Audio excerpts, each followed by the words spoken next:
Justine. Today it is our great pleasure to have Professor John Bacon-shone to give us a talk on data use and policy making. So John is an applied statistician. He is currently the head of quality analytics for HKU Space. Formerly, John was the Dean of Faculty of Social Sciences and Director of Social Sciences Research Center in the University of Hong Kong, including 3 years on secondment to the Hong Kong government, assisting with the drafting of the Chief Executive's annual policy address, writing speeches and policy documents on healthcare, migration, population growth, opinion polls, education, and technology. John was responsible for knowledge exchange and was the moving force in developing HKU's policy and procedures for research data management, including initiatives on open data and open access. John's research interests include statistical computing, survey methodology, compositional data, biostatistics, gambling, data archiving, privacy, socio-linguistics, and policy research. Okay, over to you, John.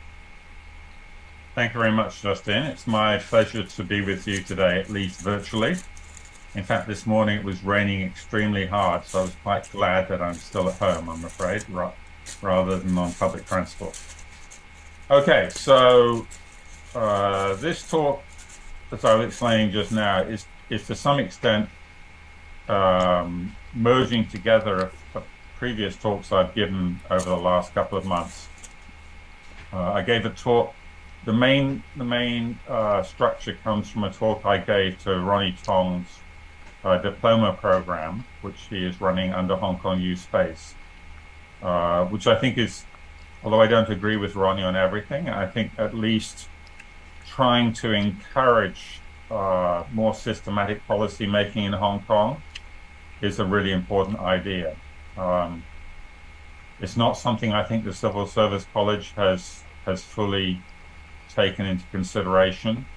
And given that our government structure is largely made up of people who've been civil servants rather than researchers, and the fact that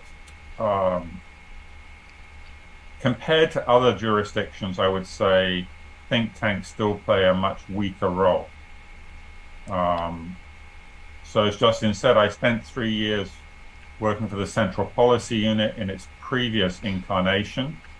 So this is after the return of sovereignty. Tung Chua, I think, realized the need for having something a bit like the previous think tank under Leo Goodstadt. I don't think we lived quite up to Leo standards, perhaps, but I think it was a valid attempt. So there were 3 full-time members, one who subsequently fell out with the government, one who had been previously arrested by the colonial government, and me. So I was sort of the moderate amongst the 3 of us. But I learned a great deal from those 3 years, not just in a sense of what policy questions I was asked to look at, but also in terms of having somebody in the team.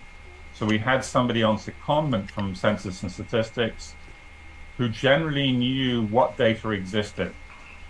And that made me realize how important that is. Because often data does exist, but people don't always know where to find it. However, whatever the structure is. Okay, so let me start by sharing slides. Now, I'm going to switch back and forth between my PowerPoints and some other things to show you. I haven't embedded everything in the PowerPoints, but I think everything that I'm going to show you is public information, which you can access. I've got some references in my final slide where you can find some of these materials. And I'm going to explain also in terms of trying to find some of the data that the government has and reanalyzing that. Okay, so let me start with the PowerPoint. Okay, I hope you can all see the PowerPoint clearly now. So, as I mentioned, I was previously a full-time member of the Central Policy Unit. So this is the unit which has been reincarnated in the current administration under Stephen Wong I think it's now called the CE's policy unit. So at that time, we had a very clear statement that said the central policy unit served the three top officials, not just CE, but either CE or Chief Secretary or the Financial Secretary could raise a question which they wanted us to look at. And I think I'll mention about one or two of those questions later on. As Justine said, I was previously Dean of Social Sciences. That's quite a long time ago, 30 years ago, yes. So I was the youngest dean in those days, very different environment. And then I spent 30 years running the Social Science Research Center, where we often collected data for the government or for academics or even private companies and did some analysis. Unfortunately, as I will reference later on, a lot of the data we collected for the government was never made fully open. And in fact, I'll explain a little bit later on. There are some data sets where the government paid for the collection, in some cases millions of dollars, and yet those data sets have effectively been lost. So I have a rather strong view on the need for public records, for proper public records. Okay, so because I was giving this talk to Ronnie Tong's group, I started to think about how we should handle policy questions. Now, as it's just being pointed out to me, of course, whether the analysis that's being used for answering policy questions ever influences the policy is another question. There are political considerations that may overrule what we may see as a scientific analysis of the issues. But I was trying to get people to think about how we should handle policy questions. Maybe this should be how we should handle policy questions and rather how we do. So obviously we need, first of all, to examine, is there any research that will help answer a particular policy questions? And how do we find it? Now, of course, local research has the advantage usually of being much more relevant to any policy question. But the question is, how do you find it? So I'm going to say a little bit about how you might find it. Overseas research. Yeah, John. Yes. Can you make a slide bigger? Oh, so it's not filling the screen? Okay, let me try again.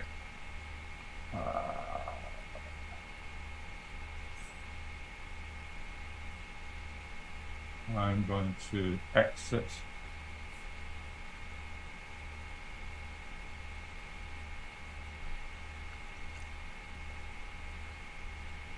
Okay, let me move it onto this screen.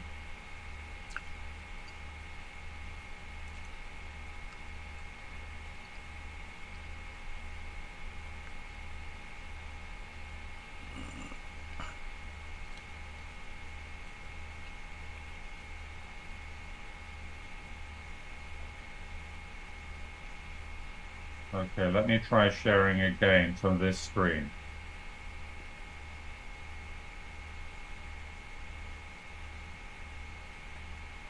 Is that filling the screen now or not? Is that okay? Yes, okay. Okay, good. So, let me go back.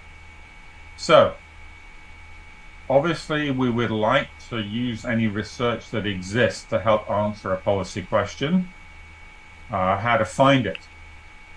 So most people know how to use Google. They may or may not know how to use Google Scholar. So Google Scholar is similar to Google in the sense that it goes out and searches the whole internet. But Google Scholar generally only includes papers which it thinks are, first of all, academic papers which are being reviewed in a proper process. So any paper that anybody has published in a recognized academic journal will normally show up in Google Scholar. plus anything that appears in a university archive. So I will show you something about the Hong Kong Youth Scholars Hub, for example, will normally show up in Google Scholar. Now, of course, whether you can access that paper, having found it in Google Scholar, is another question. So many academics do put a copy of their papers in a way that can be downloaded as a PDF. Not everybody does that. Some people, frankly, don't care very much. They assume that you can access it through a library. So we'll talk about that in a minute. Question, of course, is that if the research doesn't exist, there might be some data out there which can help us answer that question. But that assumes that you know how to analyze that data and you understand the weaknesses of that data set. So there might be biases in that data set. So, for example, telephone survey results, which you see in the newspaper in Hong Kong. Most telephone surveys in Hong Kong currently are biased. As recently as 3 years ago, a sister institution to Hong Kong U had people doing telephone surveys that only used fixed line telephones and insisted that that was a representative sample of the Hong Kong population, which is simply untrue. Trying to find anybody under the age of 30 who still has a fixed line phone in their home is hard, right? So fixed line phone as a basis for a telephone survey, highly biased against young people. There are also lots of people who are using robocall telephone surveys, highly biased, the response rates are extremely low. So we at least need to be aware of any biases in the data if we think there is a data set out there that could help us answer the question. And that doesn't get into the topic of design of the questionnaire, whether the questionnaire design is biased in the way it's framed. So again, I also will show you guys a link. So I taught for the, one thing I didn't mention at the beginning is I taught the quantitative research methods course for the graduate school in Hong Kong for about 20 years. I have those materials in open access, which highlight some of these issues. Then, even if you know that the data exists, can you access the data?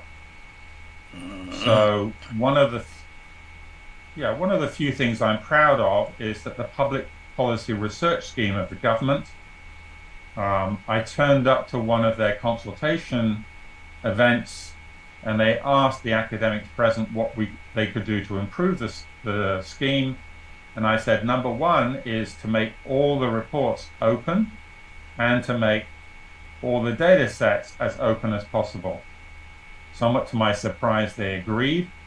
So in principle, all public policy research funded by the government, the data set is open. However, as I will show you later, in practice, that may not be the case. What if the data doesn't exist? Then obviously we need to collect data, may need to do a survey, we may need to do an experiment actually to answer some questions, or there may indeed be administrative data that already exists. So if we're talking about population, for example, that the population estimates are based on admin data, and we'll talk about that one particularly later on. If we're going to use that data, what assumptions and models are underpinning our use of that data?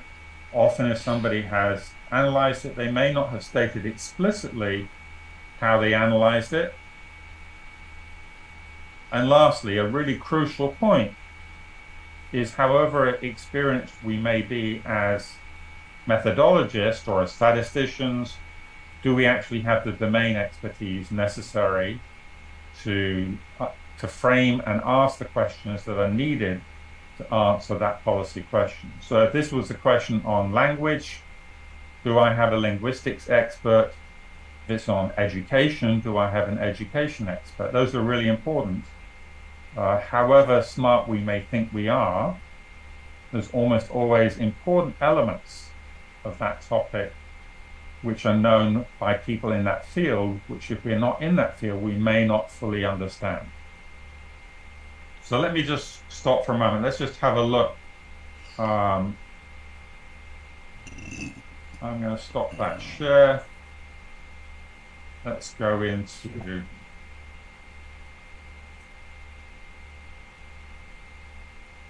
so if I go into Google Scholar, let me share this.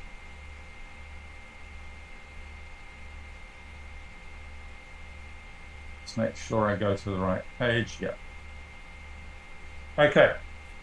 So if you go into Google Scholar, you see something like this. Now, what it's showing here is what is articles it's recommending for me. Because I'm logged into Google, you will not see the same page as I see. So this is articles which Google thinks I will want to see. But we could look at anything. So we could look at, say, Hong Kong population or Hong Kong languages. So then it will show us books and papers which we think are relevant. You can select by date. You can select by type of article. So for example, this first one, Multilingual Hong Kong, this is a single author book by this guy who doesn't draw on the research insights of others, frankly. The third one, interestingly, I had a role to play. I was the statistical consultant for that third article by John Gibbons. It was a very important article in Hong Kong terms because it talked for the first time in a serious way about code mixing models. Code mixing meaning you mix English and Cantonese, for example, in your conversation. So that's a crucial issue. So I think somewhere if you read that article, you will find an acknowledgement to me. And then the fourth book, Language in Hong Kong at Century's End, I'm the co-author of an article in that one. So, but you can put any topic in here. And unlike the normal version of Google, you can be reasonably assured that most of the things that are shown up in Google Scholar have had a proper review process. That's not always true, but that's usually true. So you can see it does distinguish that first one and the fourth one are books. The other ones are academic articles. Now, as I said, you may not be able to access them. You can notice on the right-hand side, the second one here has a link to a PDF version on academia.edu. So academia.edu is a sort of what we might call a gray website. Dubious legality, but they have lots of PDFs of articles. In theory, these should be the preprints of the article, not the final version. So the final version is usually copyright by the publisher, which you can't get access to without paying money, or being a subscriber to a library that gives you access to that. But the academia.edu should be normally one that hasn't been typeset, but usually contains all the important information in that article. But you'll see these other ones, there's no PDF to download listed separately. So it may well involve money or using a library. So one of the things which I tried to create at the time, or to support, I should say, I wouldn't claim I created this, but I influenced, is the thing called the Hong Kong U Scholars Hub. So if you go to the Hong Kong U Scholars Hub, you can here search for publications of all Hong Kong U scholars. And as far as possible, we try to make sure that these articles are deposited in the hub so you can download the article. So we've got here the star chemist. Vivian Yam is the featured scholar, but You can search for my name, for example, and you'll see things that I have written here. You can click on my name and see my contact information, which is almost certainly out of date. Given I've retired from Hong Kong U, it's still showing my old office contact, which won't work. But you can see on the left-hand side, it tells you my background. But more importantly, it's got my publications and my data set. So I have a public policy research data set that exists here, which I had shared with the government, but they haven't yet made it available. So for at least Hong Kong U academics. Now, Hong Kong U now has a much better system for the data sets than the one here. We click on data sets, yes. See whether it shows us. No, it doesn't.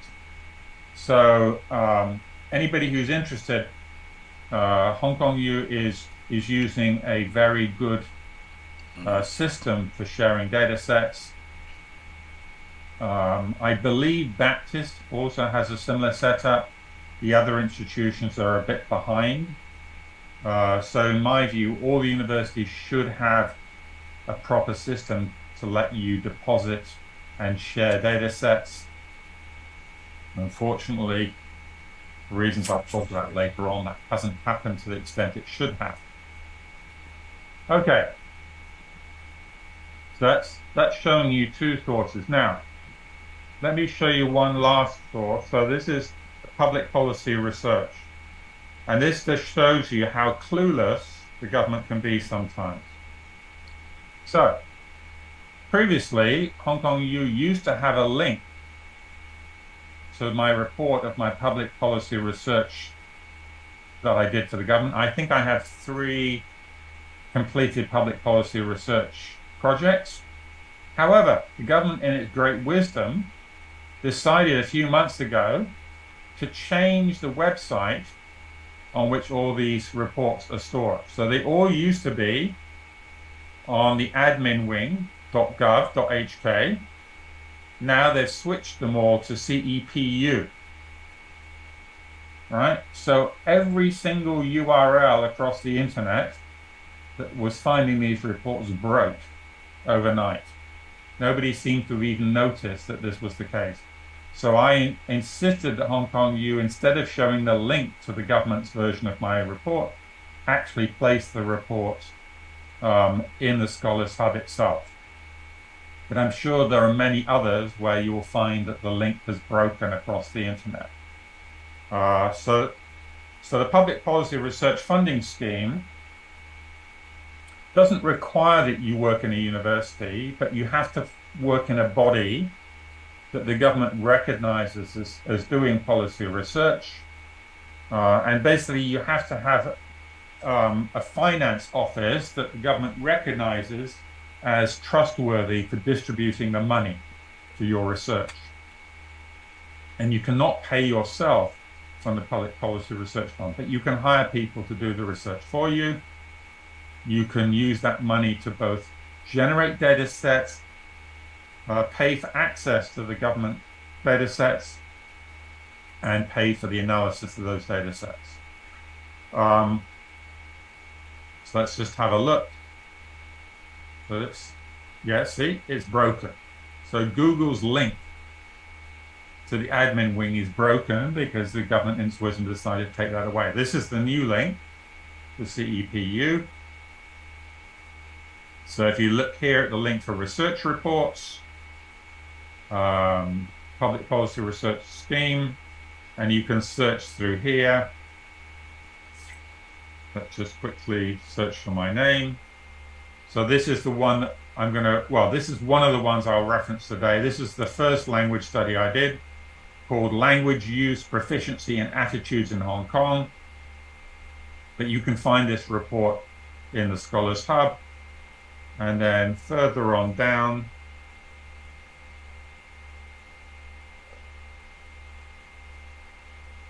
I can't see my, let's have a look. Further on down here, there should be another one. never mind. Anyway, there's two more recent ones, one on stalking and another one on language, which I'm going to show you in detail later on. Anyway, let's stop looking at this. Let's go back to my PowerPoint.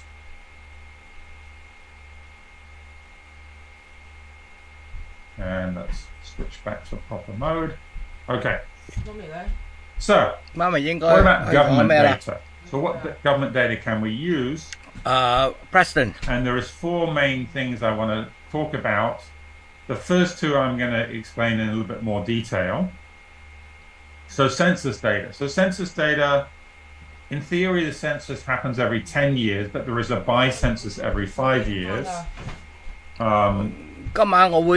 Restricted question sets. Census has considerably improved over time. Now you can often build your own tables on their website. But unfortunately, the self-build has certain restrictions, which may mean you can't generate the tables you want. The main restriction of the census data, though, is that because it's being done on such a large scale, the number of questions included in the census data is limited. But we need to distinguish between the questions used in the full census and the ones in the sample. So, for example, in the 21 census, the 10% sample answered quite a long list of questions. The other 90% only asked a very trivial list. The second source I'm going to talk about is the Thematic household survey. This is irregular, but it covers many very important questions which may be relevant to policy. Third census also does the general household survey. This has quarterly reports. It focuses primarily on employment and now has self-build tables. And I will show you an example of these self-build tables later on. And lastly, but by no means least, OGO has data.gov.hk. This is the single best source for government data. In theory, it includes the public policy research data I mentioned, although currently you can only find the reports from 2013 and 2014. Their data sets, so a lot of it is missing. It also has a link to the government's new geospatial data hub. And we may say something about that later. So I'm going to talk primarily about the first two because I think those are the ones usually most relevant. So census data. So census data, as I mentioned, every 5 years there is a census data set. The latest, of course, then is 2021. The next will be 2026. So they have many tables and reports which are openly available. So they follow good practices. It's all in PDF format that you can download, but they also, many of the tables can be downloaded as CSV or Excel format, so you can use them for further quantitative analysis. So they have a website that allows you to generate tables, but the bit that gets me excited, and I will show you something more about later, is that academics can also do a detailed analysis of the 10% sample. So that 10% sample means then about 270,000 households, around 720,000 people. So that's a very large sample. And this you have to use the secure enclave in the census offices. You cannot have that data set to run on your own computer or take it home because of the privacy risk. And even if, when you do the analysis in Census Office, they will check your outputs to make sure you haven't done something stupid and to check that there is no privacy risk. Now, in fact, the privacy risk, in my view, is relatively low for most situations because it's only a 10% sample. And frankly, most people don't even remember whether they were in the 10% sample or not. So this is a very large and representative sample. So for those of you who don't understand, representative means we can reliably project those findings to the full population. So as I mentioned, most telephone surveys in Hong Kong are not very representative, at least not unless they've had some adjustment. So with such a large sample, we can examine small subpopulations. So for example, we could look at household characteristics. We could say we're only going to study single person households. We could say we're only going to study families. Or we could look at individual characteristics. So we could look only at the people who are currently unemployed, or we could look at people who are all currently not in the labor force. So there are many different subpopulations we could look at. It also includes geocoding of the district council constituency areas. So the 20 district councils, to be honest, are not that interesting because they're so big and so diverse. But the constituency areas, there are over 450 of these. That means each of them has about 600 households or about 1,600 people sampled. So this allows quite detailed spatial analysis, and I will show you an example of this later on. And this has been, I would say, underutilized for sure. There are very few examples of good analysis using the geocoding of census. I'm going to show you one that relates to language later on. But the more I do work on this, the more I have ideas for new things, new and interesting policy questions. So I have a new public policy research proposal I hope to submit in the next week or two, which will look at some other questions which I think haven't been fully asked yet. Now, one of the other talks I gave asked the question about subdivided flats. So, in fact, the census data includes what's called a household reference number. So that distinguishes households using the same living quarters. So we should be able to divide subdivided living quarters in the census data set. Although that's only a small population, subpopulation, again, the census data set is big enough, this can be looked at. And in fact, there is a census report specifically on subdivided living quarters. That in itself is already a good start, but often, as I will argue later on, what we need is to do comparisons, and that can't be done using that report. Okay, the thematic household survey data, as I mentioned, this is an irregular series, but it has lots of important research topics, such as persons with disability and chronic diseases. So that's really important. That's the single best source of information on disability in Hong Kong. To be honest, it's quite hard to get good information on people with disabilities outside of this. They had a question set on desire of economically inactive persons for taking up jobs if being offered suitable employment, meaning basically, how might we get people back into the labor force? So it may be interesting to some of you if you want to start getting a job again. There's a topic on use of language. Unfortunately, they changed the response scale on those questions. They've done this more than once, but the last time they did this, they changed the response scale from one not very good response scale into another not very good response scale, which means they can't actually make proper comparisons. Very stupid decision in my view. My understanding is this was at the request of a department or bureau. So I do have some sympathy with census, but still. And then there's another one on the training needs of economically active persons, meaning basically how can we upskill people who are in the labor force, perhaps so that they can be a better match to the needs of employers, or maybe how they can get better jobs. So this is a relatively large, relatively representative sample. So the THS normally is about 10,000 living quarters. And it does record households per living quarter. So again, we could do subdivided flats, but it does have some weaknesses, which I was quite surprised to find 2 years ago when I looked at this in some detail.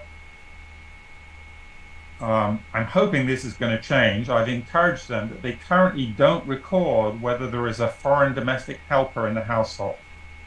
So, for example, the issue about economically inactive persons, right? One of the key questions is there somebody helping at home that will enable them, the mother in the household to go back to work? We don't know because it's not recorded. It also has some weaknesses that it doesn't cover all non-Chinese speaking households. As far as I could tell, it assumes that there is at least one Chinese speaking member of that household because this fieldwork is outsourced and the government unfortunately doesn't hire high quality fieldwork. From my perspective, they don't require that the fieldwork staff are able to communicate in languages other than Cantonese. They don't even speak Putuan necessarily. Now, again, academics are allowed to reanalyze these data sets, and I will give you an example later on of how I did this. So there are some reasons why these data sets may be much better for some purposes than census. So, for example, language. The census data set only asks which languages you can understand and read and write. It does not ask what level of competence you have. So it's a binary scale. I do or I don't. Whereas the use of language questions does have a level of competence question, even though it's self-report. So that turns out to be very useful because if we want to understand how level of competence plays into, for example, your ability to get jobs, this is a good source of data still, despite its weaknesses.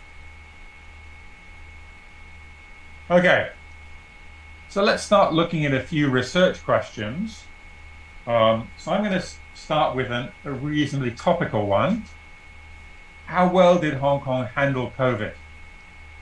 So this particular question came up in my mind. The South China ran an article,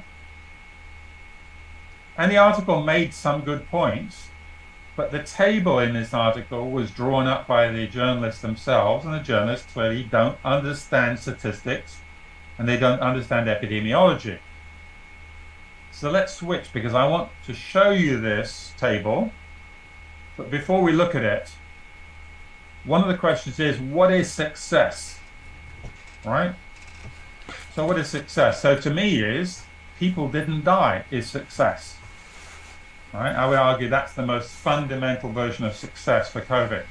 So you may have noticed the UK is currently having an inquiry into its COVID response.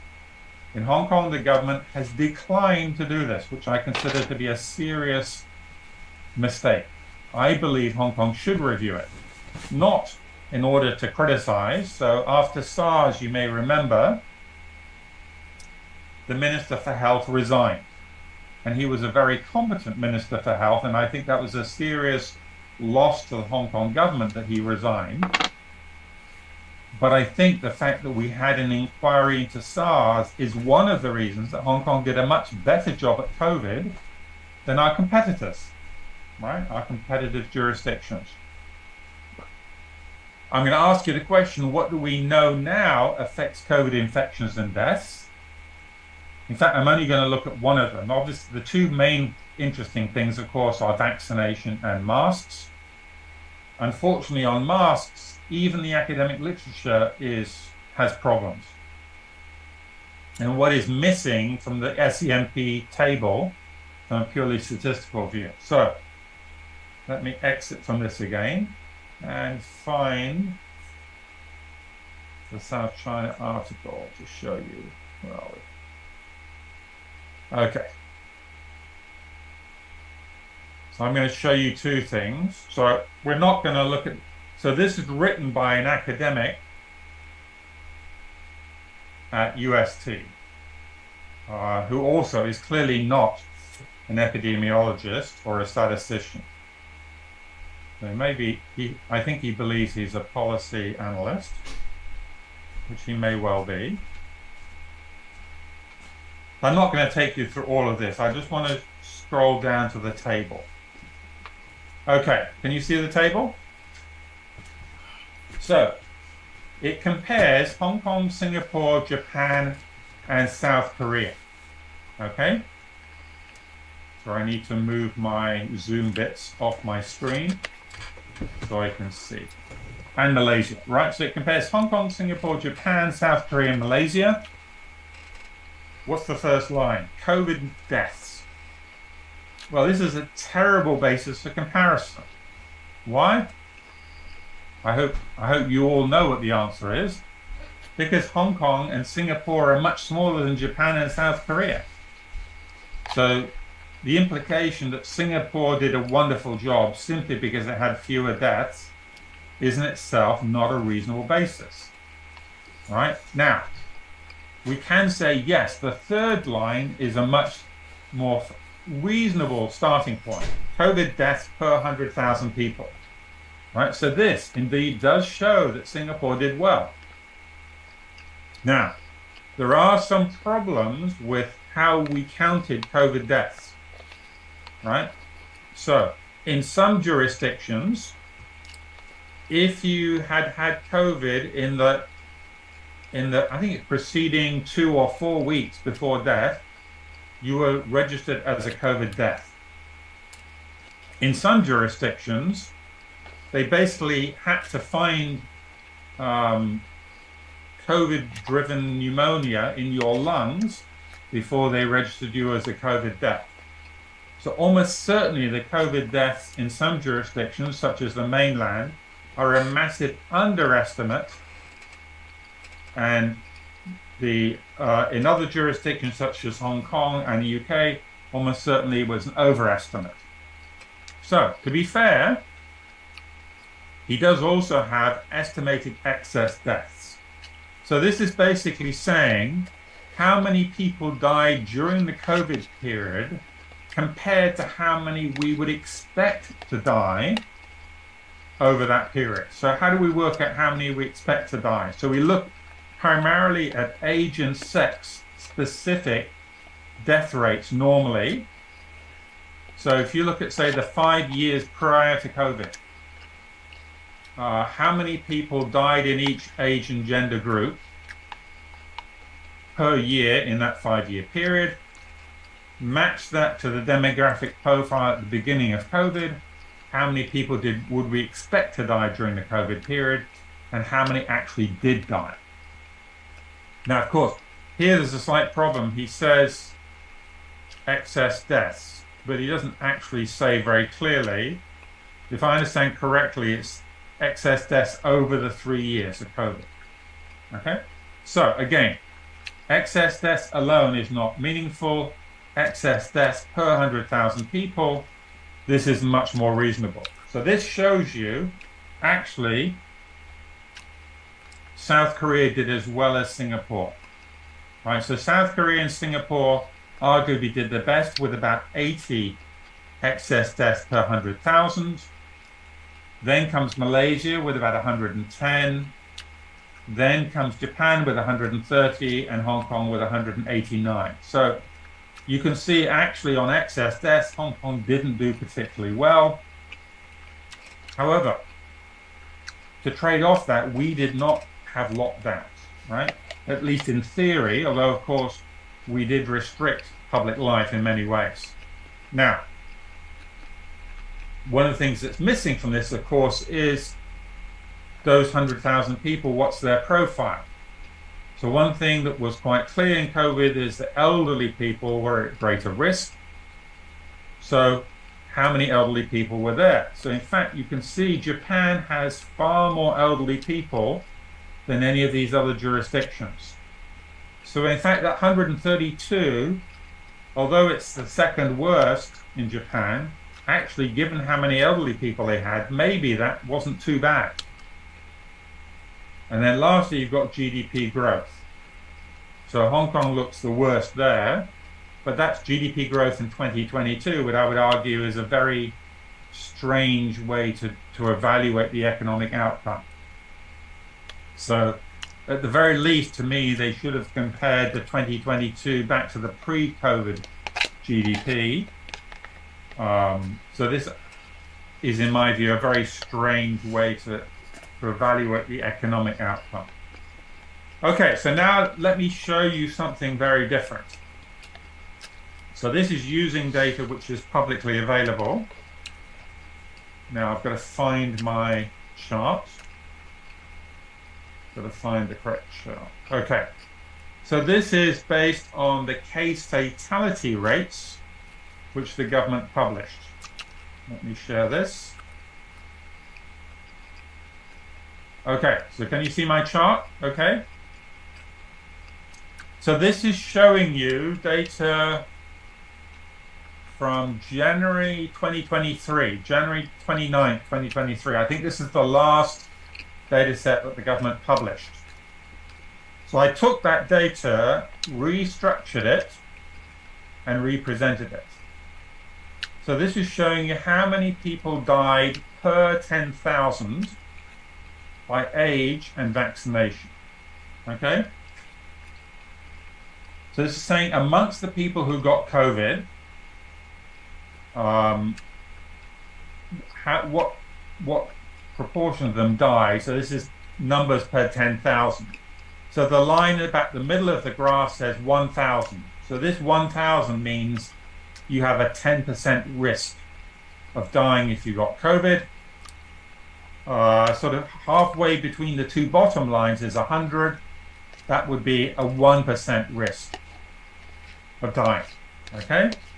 So what do we see? So this, I've shown you by 5 levels of vaccination. 0, 1, 2, 3, and 4. Actually, that should be 4 plus, if I remember correctly. So you can see, actually the colors are a little hard. I don't know where you can distinguish the two colors of blue. So anyway, dark blue says, if you insisted on not getting vaccinated, what's your risk? You can see for people who are aged 80 plus, the risk is about 15% of death. So that's a staggering death rate, right? So 15% of people over 80 who got COVID and didn't get vaccinated died from COVID. If you're in the 70-79 group, the risk was about 4%. Still pretty high. If, like me, you're in the 60 to 69 group, it was about 1.5%. Still, most of us don't want a 1.5% risk of dying simply because we didn't get vaccinated. However, when you get down to the 39 group and lower, you can see we cannot even see the fatality rate. So this says, if you've been following the UK did many things wrong. They had a ridiculous Prime Minister who is now fortunately not only being sacked as Prime Minister, but sacked as an MP, which he deserved to be because he couldn't tell the truth. However, the public health policy laid down by the public health people in the UK are very capable. So their strategy said, we vaccinate the elderly first. Clearly that part of the strategy was correct, right? If you have a limited number of vaccines and you want to reduce deaths, you vaccinate the elderly and work your way down, right? Hong Kong, this makes it very clear to me the real problem was we still had so many elderly people who didn't get vaccinated because our private care homes insisted that they would not get people vaccinated unless the children of those elderly people also consented, which is utterly ridiculous. Anyway, let's not get sidetracked. This shows very clearly what the story is, right? Vaccination and age are the two key issues. So you can see 1 dose helped a lot. It roughly halved the risk. 3 doses halved the risk again. and a fourth dose helped a little bit more, particularly for the oldest group. Right? So basically, if you had 4 doses, your risk was still very low unless you were aged 80 plus. And in fact, the 80 plus, you think about it, the normal death rate is not that low, right? And in fact, what we don't have on here for comparison is flu. So this is COVID case fatality.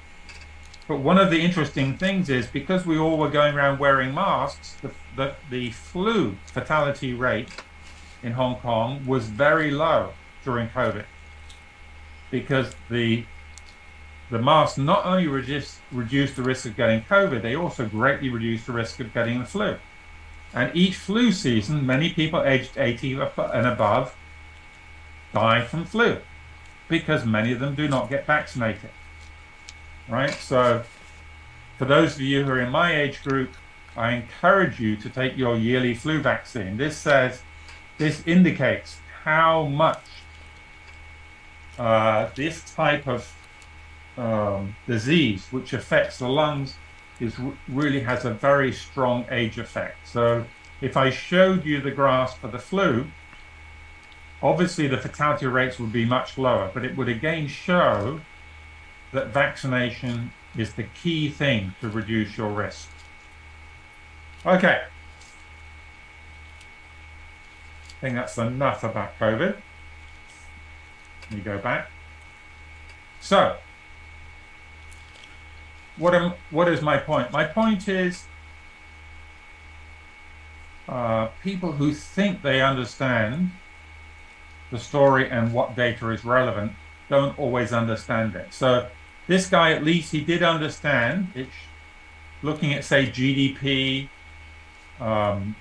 alone is not very helpful. Looking at death rates alone is not relevant. We need to at least look at what's the appropriate scaling. So clearly for COVID deaths, it has to be per 100,000 or per million population. Otherwise, it's not a meaningful comparison. And you also need to look at the risks of measurement, right? The quality issues of measurement. So most people do not understand what reliability and validity are. Reliability basically means, do we get consistent measurements if we repeat it? Validity means, are we measuring the right thing? So in this case, the validity of the officially recorded death rate is not high, right? Because it's very hard to determine whether COVID really is the primary cause of death, right? And what is primary and secondary, it's very hard to detect. So that's why the excess deaths are probably a much better basis for comparison across countries. But again, that assumes that you have very good records of infection and of death. So in Hong Kong, as you may know, nearly all deaths take place in hospital. So generally, the quality of the information about cause of death is high compared to other places. Okay, let's go back to the PowerPoint.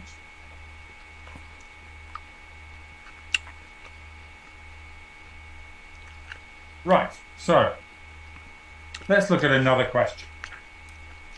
So we've got Fred Ho here, who was Commissioner for Census and Statistics at the time I was looking at this question.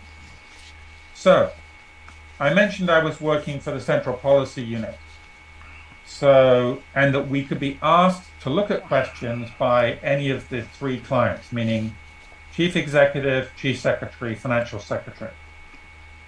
And the first question I got asked by CE, or rather it was handed down to me, was, what is the ideal population for Hong Kong? And I thought, that's a really strange question. Why would you have the concept of an ideal population?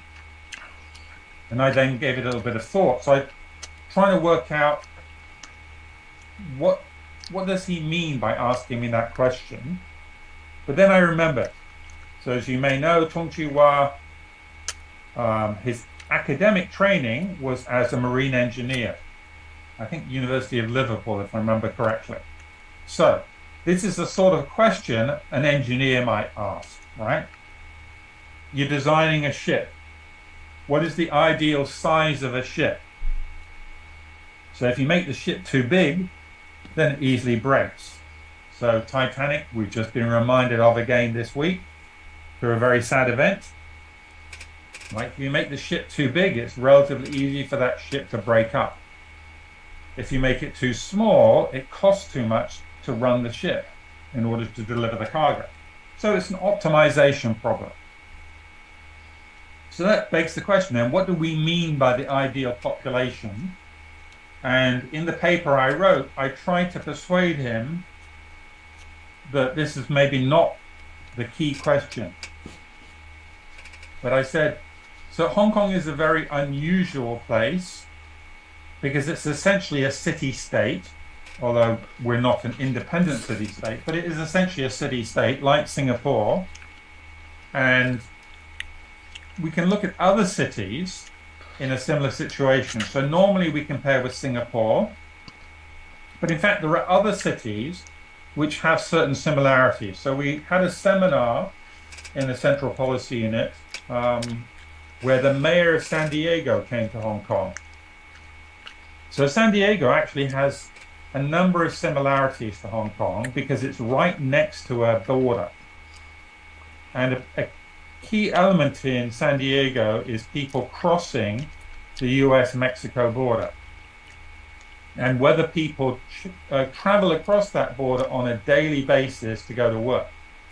Because it's obviously, so that it's not just that there's a border next door, but that the state of economic development, both sides of the border are very different. Now, of course, Shenzhen has caught up a lot to Hong Kong. So the difference is now a lot less, right? But it's still cheaper to live in Shenzhen in terms of, say, property cost than it is in Hong Kong. And at the time we were doing this, so this is 2000, at that time the cost was still much cheaper in Shenzhen than in Hong Kong. So the issue of ideal population begs all sorts of other questions. So I wrote another paper on the rights and responsibilities where I basically pointed out it's not just what's the ideal population. You have to think about how cities normally work. So if you look at, say, London or Paris or New York, many people who work in London, Paris, and New York do not live in London, Paris, or New York. They live out in the suburbs and they come into work on a daily basis. That's number one. Number two is where you choose to live often has to do with what stage of life you're at. So for example, my son is 29. So for somebody who's 29, you want to live where the life is. You want to live downtown. You want easy access to restaurants and bars and other young people, right? You don't want to spend you don't frankly want a big house out in the suburbs. However, once you have a family, then you care about different things. You want more living space. Maybe you want a garden. Now in Hong Kong, if you want a garden, you probably have to live out in the relatively remote areas and new territories. But in most cities, the suburbs are connected up. So Shenzhen was much less connected up, and even Shenzhen increasingly was becoming a city rather than a suburban environment. So the issue is, people may want to commute back and forth, and actually what you should want to do is to facilitate a good life for the people living in your community. So what is a good life is for them to decide, not for you to decide, right? So, but if somebody lives in Shenzhen and works in Hong Kong, do we consider them to be part of the Hong Kong population? What if they live in Hong Kong and work in Shenzhen? Do we consider them to be part of the Hong Kong population? And in particular, it gets even more complicated. What if somebody works nights in Hong Kong? So they sleep the day in Shenzhen and then come to Hong Kong at night to work. Right? So it's not easy to define who should be part of the population. But we do need to have a definition, a working definition, and we need to look at the issues around the measurement of that population. We need to understand how that population is changing. We also need to understand immigration. So here I'm only looking at the issue of family reunion. The broader issue of immigration and talent schemes is another whole topic.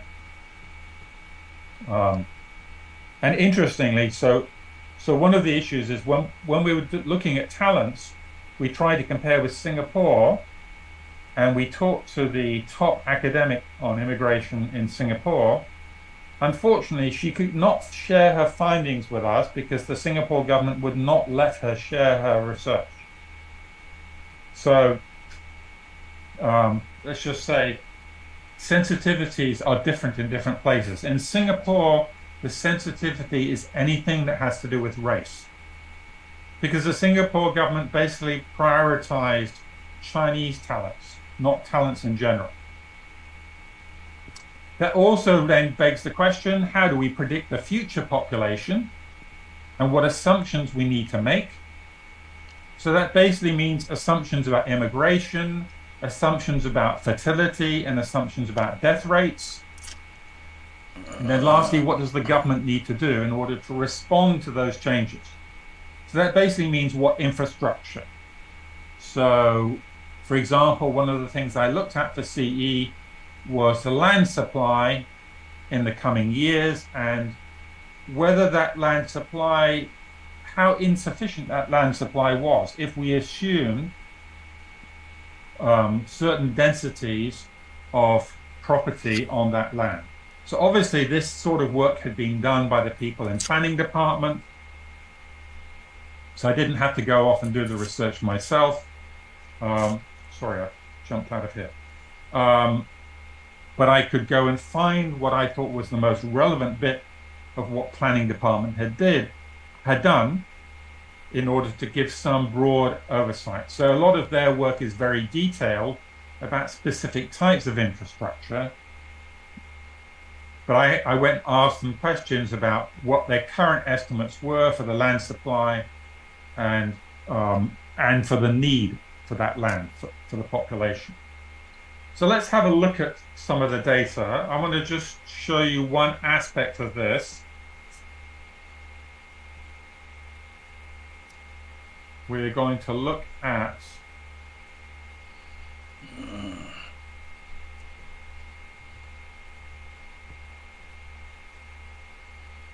I'm going to switch my graph here just a minute. Okay. Make sure I've got the right one.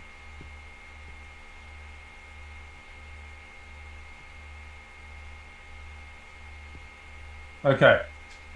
I hope you can see my population graph. Can you see it? So,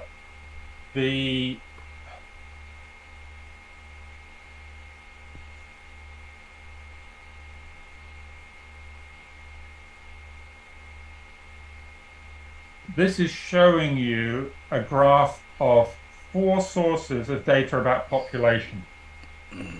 So, the red line is showing you the actual population as revised historically, right? So, using the current population definition,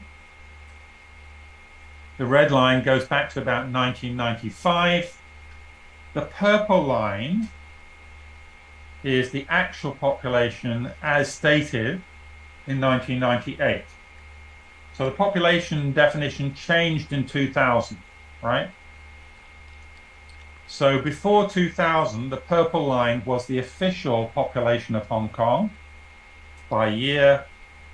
And then we changed the definition in 2000, and they went back and recalculated the population using the new definition. So that's why there is some years from about 95 to 99, I think, or 98 or 99, where you have both a purple line and a red line. Okay, so you can see at the time I was doing this research in 2000, we didn't have the red line, we had the purple line. So the purple line, you can see the growth rate. So this is on a absolute scale. If I should really show this on a log scale, but to make it easier to read in the way that we normally see these graphs, this is on absolute scale, right? From 5.5 to 8.5 million. But you can see the blue line is the projections that had been published. So the situation that I was faced with was the purple. This was what had actually happened, and the blue, which was the current projections at that time. So you can see, based on those projections, we would already have had a population of 8 million in about 2013. All right? And so for reference, we still haven't reached 8 million now. As of today, we're not. So the red line shows you where we are today. So the latest, this is, I think, mid-year. So I think 2022 mid-year is the latest one I've got there, where we're back down to what, about 7.3 million, I think, something like that. So you can see that the perspective of government at the time I was looking at this was that the population growth rate was very high, right? Now, arguably, some of that was to do with problems with the way the population was being measured. Now, when we changed the population definition in 2000, the crucial thing we need to understand, population is recorded in the census in a very accurate and reliable way, right? So there's no problem. When you get to the census coverage in Hong Kong is very high. In other words, there are not many households where we don't manage to find out whether anybody is living there and how many people are living in that household. The real problem is what happens between censuses. So we have a 5-year gap between censuses. So how do we adjust the population in between? And unfortunately, before 2000, Hong Kong was adjusting the population in a way that turned out to be problematic. So when Fred was the commissioner, they published a report explaining why they changed the population estimates. To be honest, I don't think that tells the full story. In fact, if you go back and look, it's not hard to identify what the problem was.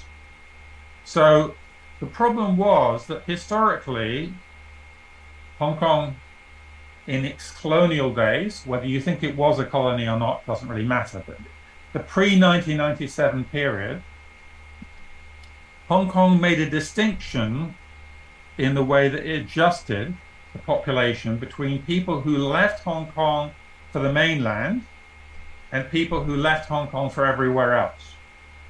So normally, most countries, when they count the population, they make the adjustments, they rely on the immigration data to say how many people left, how many people came in.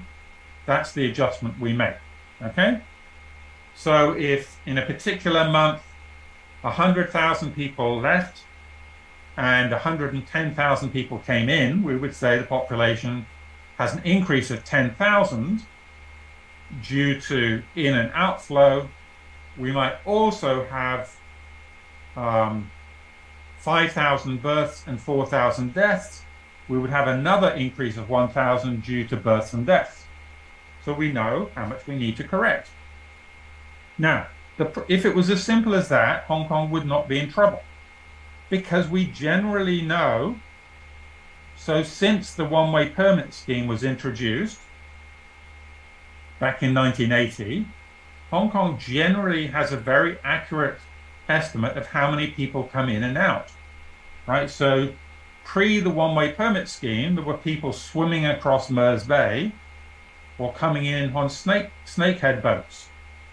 So there were a significant number of people coming in and out of Hong Kong, which we didn't count. So it was problematic. But again, when census came along, every 5 years we would correct those population estimates and everything was fine. However, unfortunately, during colonial times, somebody in their wisdom made a decision to count in and outs to the rest of the world in a sensible way, but the in and outs to China were counted in a stupid way. What they said was, if you go to China, we assume you're coming back very soon. So we won't, if you leave to China, we won't subtract you. And if you come in from China, we will not add you back in. Now, the vast majority of people going to and from the mainland in Hong Kong historically have always used the land boundaries. So the land boundary, that works fine, because everybody who goes through the land boundary is leaving for China, and everybody who comes back is coming back from China. So excluding that flow from the population isn't a big deal. The issue comes when we look at the other routes, right? So if we look at the water routes, that generally also wasn't a big problem, because most people who go to Macau will come back from Macau. Although it turned out there is some problem, because people might take the jet fall to Macau, walk across the border from Macau into China and come back by the land boundary, right? So some people might leave by water and come back by land. But generally, most people going to the mainland would leave for the mainland and come back from the mainland. That's generally not it's definitely not a problem for land. It's a tiny problem for sea, but the airport is a problem. So, in fact, there was a letter in the South China the other month, somebody asking a question about, you know, what information is collected when you leave or come into Hong Kong. So you think about it. When you go through immigration, when you're leaving, you have to show your boarding pass, right? So it's obvious where you're going to, at least where your initial destination is. But when you come in at the airport, immigration usually don't want to spend the time to ask to see where you're coming from. They don't ask to see your ticket stub. So how does immigration know where you come in from? Well, the honest truth is they don't always know. So they weren't able to accurately distinguish between who was coming in on a flight from the mainland and who was coming in on a flight from anywhere else. So there was a flaw in the way that we were counting people. So the real difference between that purple line and the red line, I would argue, has nothing to do with the population definition. It has to do with errors in the way that it was being calculated. So I'm not stating a view on whether the redefinition was a good or a bad thing. So we now distinguish between mobile and resident population. Most countries actually talk about the citizen population, the resident population, and visitors. So that's just a different way of looking at the problem. Again, the implication of visitors is quite different from residents, because if you're a visitor, you're generally not going to be using the healthcare system, you certainly won't use the education system, and so on. So you do need to distinguish between people who will use government services and those who won't. So we do need that distinction. But you can see the government was planning everything in 2000 on the basis of a very high growth rate, which turned out not to be true. All right, so let's look at the current problem. So we now are faced with a situation where the green line is the prediction, the latest prediction. So this is, I think, 2015 or 17. So this is telling you the government's current predictions for the future population. And you can see that COVID means we're now quite a long way short of those predictions. The question is, Are we going to get back up? So the government now is boosting up the talent scheme.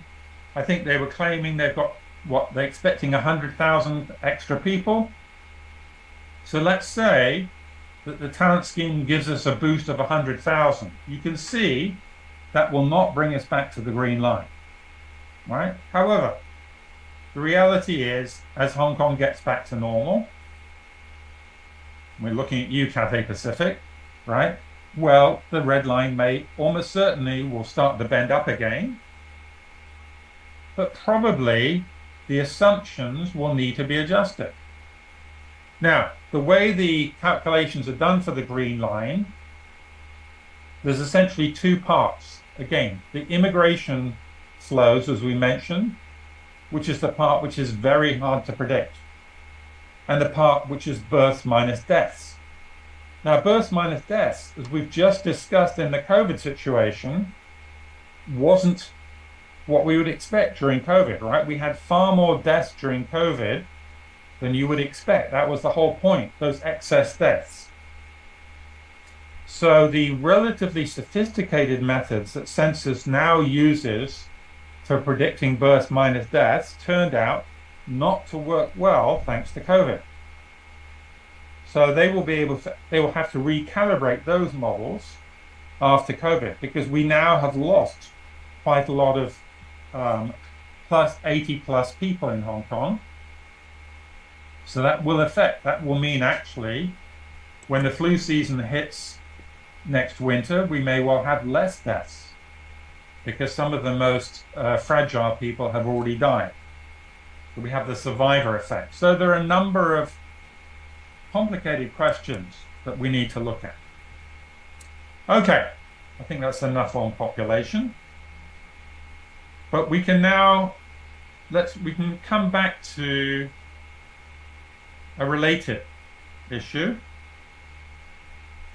So one of the specific things about responding to change is fertility. So do we want to increase the fertility rate, right? Or can we just import labor? So that's arguably one key part of the choice. Or indeed, you could even say, or can we just accept a lower population? What's the problem? Well, the problem is that the elderly in the population are supported by the younger ones. So if you have a very high proportion of elderly people relative to people who are working age, you may have a problem with your public finances. Now, of course, that begs the question, which we'll come back to later on, about whether you want to encourage people to keep working, or you essentially discourage them by saying, you know, once you reach age X, you should stop working. So we'll talk about that a bit more in a minute. But let's just talk about the fertility part. So what affects fertility in Hong Kong? Well, unfortunately, the government itself doesn't really collect much useful information on what affects fertility. Fortunately, a subvented agency does collect that information. So let's just go and have a look. Well, in fact, I was going to show you the knowledge, attitudes, and what's P for? So there's this regular survey done every 5 years by the Family Planning Association of Hong Kong. And I thought, oh, I'll just show you the report. Unfortunately, some point in the not too distant history, about 10 years ago, the Family Planning Association decided they don't want to share their reports. So let's have a look. So if we have a look at their web page,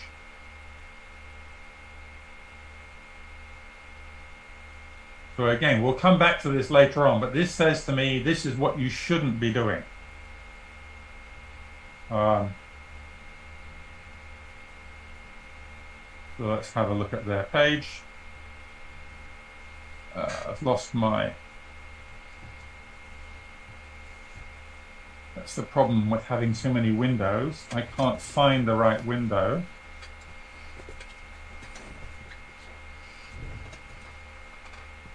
Where's my Safari? Oh, here we go. So this is the Family Planning Association webpage. If we look at their resources and research and studies, scroll down. Okay, so the latest relevant survey, knowledge, attitude and practice survey. This is what we want to see. Unfortunately, it says survey report. Print version is available for purchase.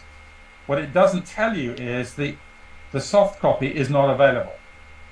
So basically you have to pay them to deliver a print version to your office. They do, to be fair, offer a PowerPoint presentation which contains a summary of those findings, but nothing more. The previous KAP survey, they don't even have a PowerPoint, only the print version for purchase. You have to go all the way back to 2007 where you can find the survey report, right, as well as the PowerPoint. Although the PowerPoint's only in Chinese, I don't care too much because at least you've got the full report. So this to me is somewhat bizarre. So if we look at the PowerPoint presentation, I'm going to switch to their PowerPoint. Just a minute. So their PowerPoint actually is extremely useful. Oh, I see. Sorry. Their PowerPoint is actually a PDF. So let me open the PDF. So this is a PDF of their PowerPoint. So, Family Planning, Knowledge, Attitude and Practice in Hong Kong 2017, which is extremely useful because it tells us. So I'm just going to show you two bits of this, which I think tell you really what you need to see. This is showing you, okay, parity, for those of you who don't understand the jargon, parity means how many children per family, right? So in order to have replacement of the population, you need a parity of about 2.1, right? So a couple needs obviously at least 2 children. Some of those children will die before they grow up to be parents themselves, so you need about 2.1. So you can see that in 1987, the mean actual parity and the mean ideal parity were both 2.1. So in other words, in 1987, the Family Planning Association overall did a great job. People wanted 2.1 children on average, and people had an average of 2.1. Of course, it's not quite as good as that because, of course, within that, some people had less than they wanted and some had more than they wanted. But at least on average, everybody was happy, right? So some people may be burnt, some people may be frozen, but at least on average, we had the right temperature. But if you look at where we are in 2017, you can see the mean ideal parity has shrunk to 1.6 and the actual is 1.3. Now, there is a slight flaw in this presentation. What's the flaw? The flaw is they were asking women who were still fertile. So meaning their actual parity is less than the parity they will finally achieve. So this is an underestimate. So although 1987 looks great, in fact, the mean actual parity by the time women had stopped having babies was more than 2.1 at that time. But the 1.3 we're at now is clearly too low. These women are highly unlikely to achieve even their ideal parity of 1.6, let alone the replacement parity of 2.1. Okay? So that tells us, yes, if we believe that we want the population to be stable, and I actually think that's a questionable assumption personally, but that's me. That's a philosophical discussion. But let's go down and look at the reasons for desiring or not So reasons for desiring to have a child, I think, are not so interesting. I like children. I want my child to have company. Children bring joy to life, to carry on the family line, etc. Because if we think there's a shortfall, what we care is, what's the reason for not wanting more children? Okay? Sorry, so that's, yeah, so reason for desiring no children or only one child.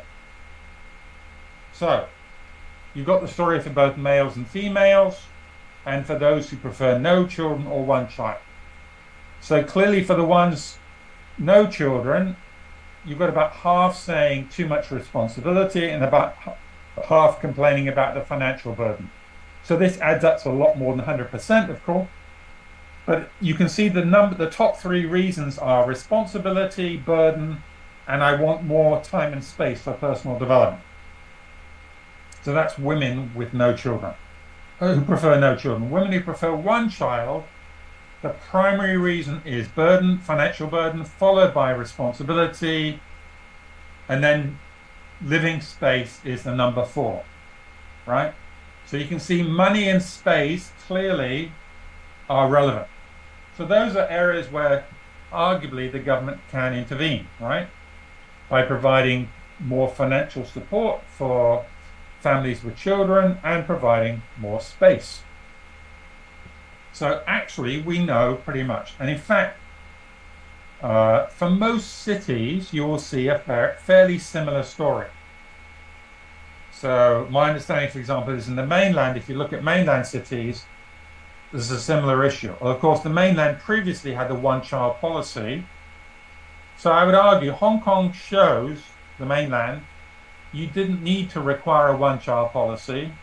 Most people will do it anyway, if they have a good living situation. Anyway, so again, we do actually know quite a bit about what influences fertility. Whether the government should intervene and how is a different question. But this tells you clearly financial burden and space are the two key elements to this story which the government can intervene. Okay. Let's go back. So that's fertility. How am I doing for time? Okay. Okay, I'm already going a long way through my time. All right, so how can we improve the one-way permit scheme? So I'm not going to talk about this one in detail because I think there are other ones which are of much more interest. So the one-way permit scheme is essentially Hong Kong's family reunion scheme.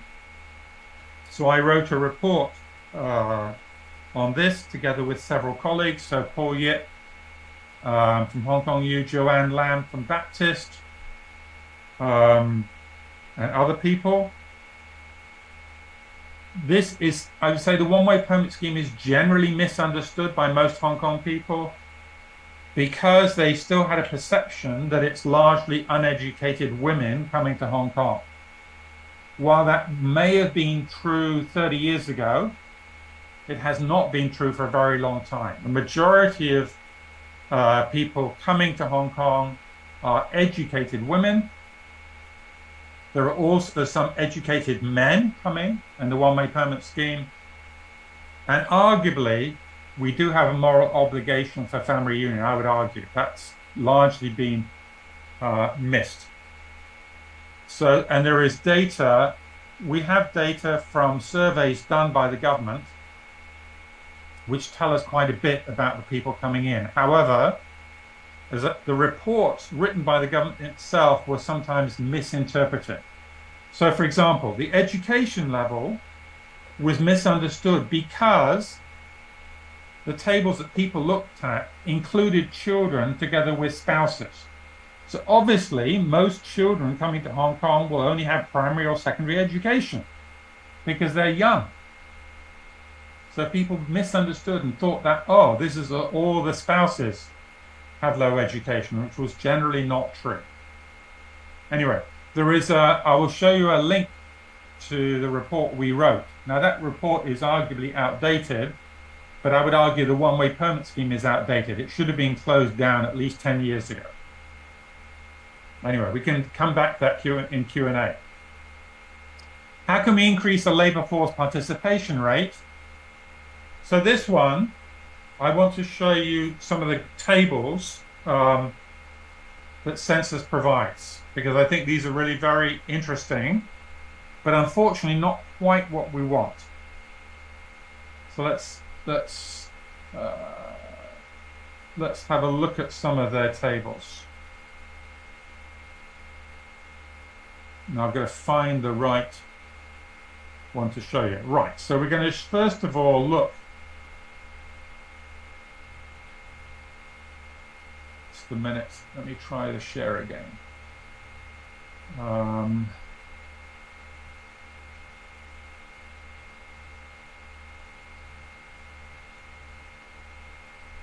Gender education, agent. Okay. Okay, can you see my table? So the font size is a bit small. Let me try and push it up a bit. So this is showing you the labor force participation rates by age and sex. They still show it for 15 to 19, which is not very helpful because most people are still in education. Even the 20 to 24, you can see that this first two columns, right? This is male and female labor force participation, aged 20 to 24 from 1985 to 2013. And you can see it started out 88% for males and has dropped to 62%. Why? Because 20 and 21-year-olds are still in education generally. Right? Similarly for females. And you can see the female participation rate has matched the male participation rate very closely since 93. Right? Let's look down the other end.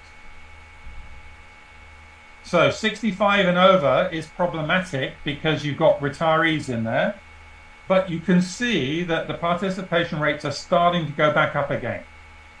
So the reason I got interested in this, Census wrote a report where they said that the female labor force participation rate for older women is surprisingly increasing again. And I said, it's not surprising to me, it's only surprising to you because you've only shown age and gender. You haven't taken account of the other key variables. So we'll come back to that in a minute. So you can see though, say 60 to 64, female, having gone from 25 down to 13, has gone back up to 24. And male went down from 58 to 43, back up to 55. So it does appear, okay, labor force participation rates for older men and women are going back up again. But we don't understand why if we only look at this table.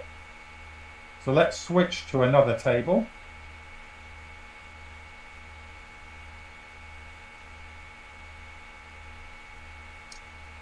So let's include marital status.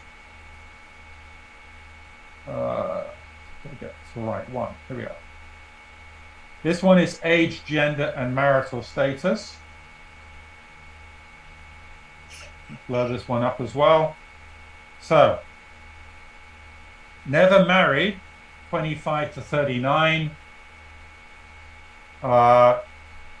You can see male and female, 95%. So basically, never married and young, well, young to middle-aged, they're all in the labor force. Unfortunately, this is showing a problem with the tables. It will not let me select 40 to 59 as the other table. It only allows me to do 40 and over because presumably the number of 60 and above is too small. But so we have to be a little bit careful because some of these are retirees. But you can see that for 40 and above never married, it stayed stable, right? So for women in particular, it jumped from 59 in 93 to 78 from 2000 onwards. Even higher than for never married males, right? So definitely no issue here for the never married. If we look at the ever married, then we see a different story, of course. So males, young married males, stay employed. What about females? But even there, you can see that for the younger to middle-aged, it jumped from 50 in the earlier days to being 62 consistently in recent years, right? So quite a high labor force participation rate for females, 25 to 39. Now the older one, you can see the female rate continues to go up, 26 to 34 to 40. Males stay stable amongst the married, okay? Now, what's missing from this? So the crucial thing that's missing is education. So let's have a look at the one with education. Now this one has a similar problem that of age, that it won't let me do the full breakdown. So let's just look at the two extremes of education. So primary education and below. So young males, right? Now, of course, there are not many 25 to 39s with primary and below education these days in the 25 in that group. But you can see that the labor force participation rate has gone down from in the 90s to in the 70s. And for females, it's dropped in recent times, right? If you look at the older males and females, males dropped from 60 to 30, and females stayed stable at around 20, right? So it's tough to get a job if you have low levels of education. Let's look at the other extreme. So post-secondary degrees, male 25 to 39, around 95. Female 25 to 39. This one doesn't have marital status. I can't show that at the same time, but it's fairly stable, right? It stayed about 87. 40 and above, male has gone down a little bit from around the 80s to 76, but the female one has stayed stable in recent years around 70. So the labor force participation rate for females with high levels of education has stayed high, much higher. So in other words, what we saw, those changes, the picture is quite stable once you condition on education as well as gender and age. In fact, you need age, gender, marital status, and education, and then you see a very stable situation with labor force participation rate. All that's changed is the number of people in those different groups, right? So the problem is that you need to do the necessary analysis, and we can't do that with the standard tables. You have to go and basically do the analysis on the census data or pay census to do the analysis for you. Okay, I'm running out of time much faster than I anticipated. So we're going to have to skip some of these. So I'm just going to look at the next one, I think, and then stop to give you a time for Q&A. So this is about language community. So this is my example of a spatial analysis using the census data. So what language communities does Hong Kong have? Oral and written. So again, something I'm very proud of is that we help persuade census not only to put back the questions on oral languages, but to add questions on written. There are also questions about the context, what languages you're using at work, home, or social. It's important not just to focus on Cantonese, Putonghua, and English. Level of competence, as I said, you can't get that from the census, so we did that analysis using the Thematic household survey. And what I'm going to show you is the geographical patterns. Okay, so what's the geographical pattern? So this is the most boring graph I've ever shown anybody. This is showing Cantonese speakers across Hong Kong at the district level. So the district level, the highest is about 98%, and the lowest is, I think, about 70%. You can see maybe that it's slightly fainter in central and western and Wen Chai. But most of Hong Kong, the vast majority of people can speak Cantonese. However, when we drill down to the level below, which was never done previously by census, we start to see interesting stories.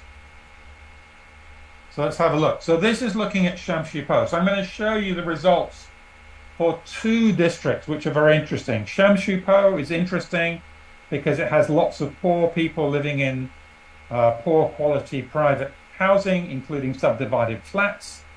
And Yao Chin Mong because it has the greatest language diversity.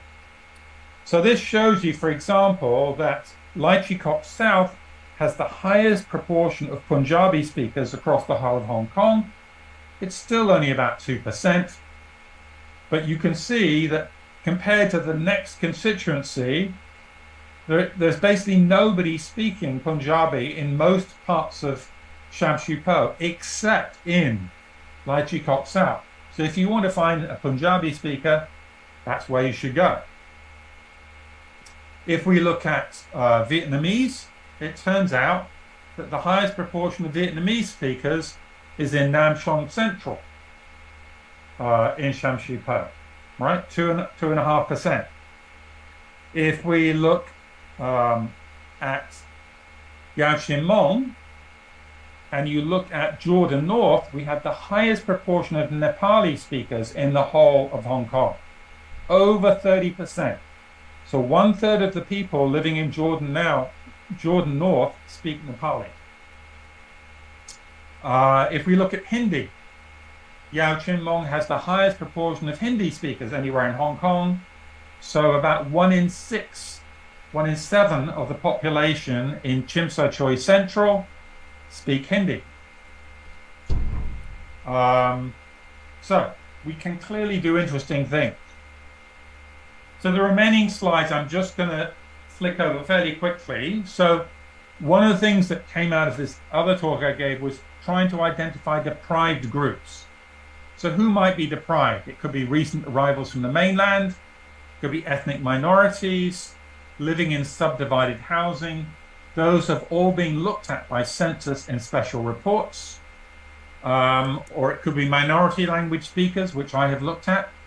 So in fact, minority language speakers does not necessarily just mean South Asian languages. It can include Chinese dialects such as Fukien and Hakka.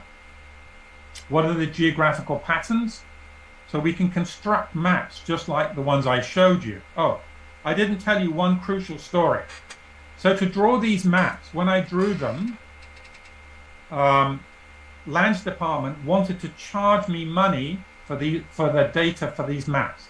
Now the data I mean here is the boundaries, right? All the boundaries of the constituencies. Fortunately, I was able to point out that the Electoral Commission had already paid for these boundaries to be constructed, and hence it was not reasonable to expect me to pay money for something that somebody else had already paid for. And Lands Department gave in. However, the boundary data does not include the land-sea boundary. So the land-sea boundary you can see on this map here, right, all around Tsim Sha Tsui, we had to find that from another source and overlay that with the boundary maps. So the government still does not provide these maps in a way that you can easily construct maps like mine. I do, so you can download that information from me, but the government itself does not make it available, which is utterly crazy. Okay, so what is deprivation? So my difficulty with the reports that census provides is that they don't provide a comparison. So for example, if you want to look at people living in subdivided housing, is their deprivation due to living in subdivided housing or due to the fact that they're poor people? And that's why they're living in subdivided housing. So obviously you would want to compare the people living in subdivided housing with other people with similar household incomes to try and understand how they differ. Or if you're looking at language, you would want to compare those to people with different language abilities and see how language plays a role. So, in fact, in my language report, we looked at how to improve employment and personal incomes. So the question, first of all, is what influences employment and personal incomes? That's in the report. Secondly, which elements can the government change or influence? So the key things in terms of employment and personal incomes in Hong Kong are age, gender, marital status, education, and language abilities. Now, the government can't change your age, they shouldn't change your gender, and they shouldn't be changing your marital status. However, they can help you improve your education, and they can help you to learn languages. So those are clearly areas the government can change or influence. And the census data is a great resource for this. And my focus from my next study is going to be the next generation, because the census data collects data on the whole family living in a household. So if we look at children living with their parents, we can do comparisons to see how the children's education and employment outcomes compare to their parents. Okay, how to improve data access. So I won't go through this in detail. Open data policy is something very good. The government has made a good start. Public records law and access to information law, there are consultation papers on the Law Reform Commission website. We don't have the final report. Where a big problem is open access for research publications. Hong Kong is far behind major jurisdictions. Okay? So, and I've got a list of references here. So the Hong Kong U Scholars Hub, Google Scholar, the language maps, that you can see the maps like I showed, the 2 Law Reform Commission consultation papers, which I encourage you to read, the census building tables, the Family Planning Association, an open data index which shows where Hong Kong is behind, my book on research methods, and my report on the one-way permit scheme. Okay? So I'm happy to answer any questions.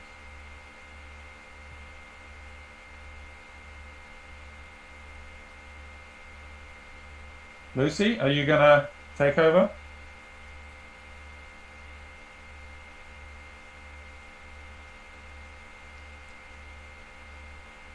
Oh, but there's an echo.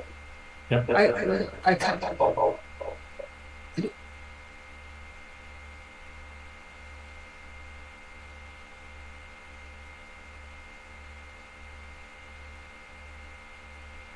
Now, is it an echo?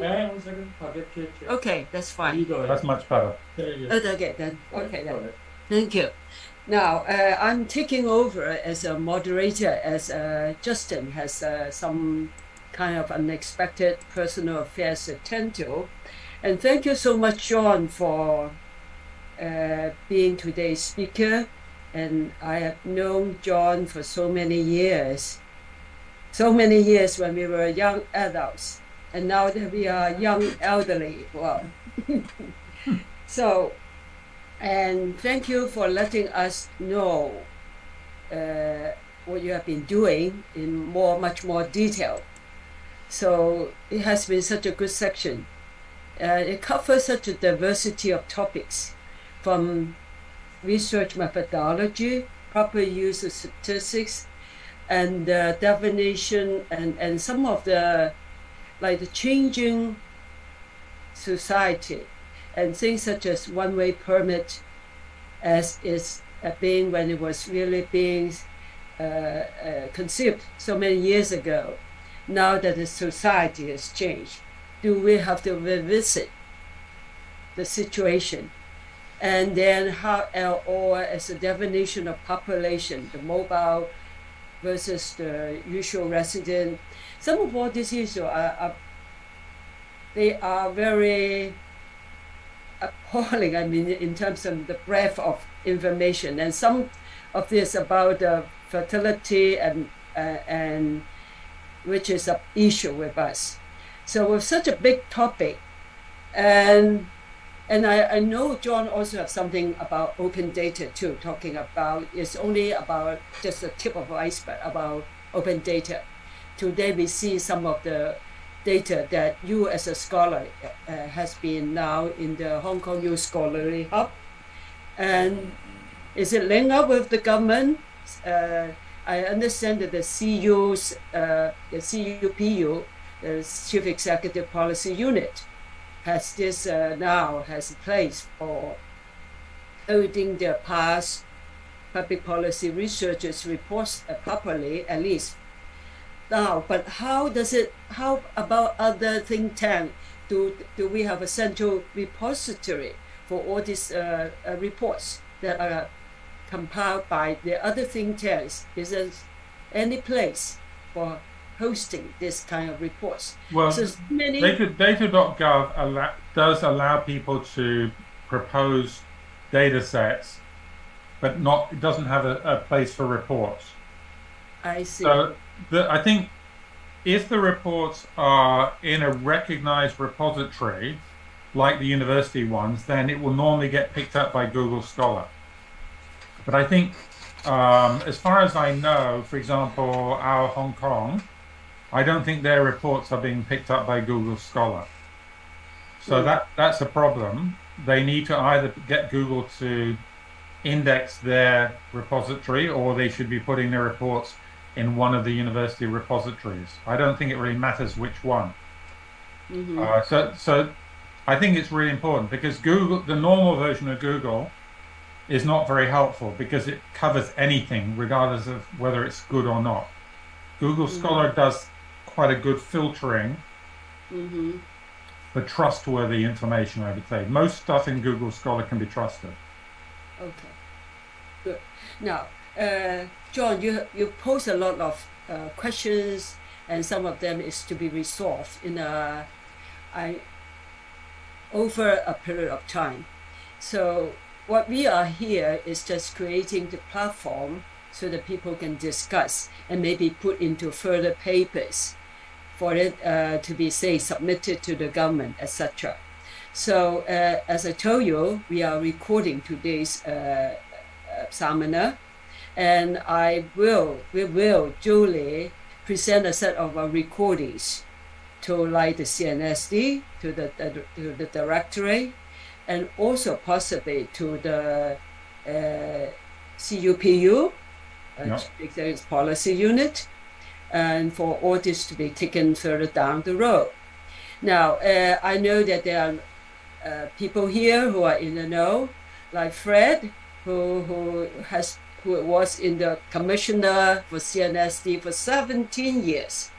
So while he might not be answering for the current directorate, but he certainly has some views. So, well, can I just say something? I mean, I want to make it very clear.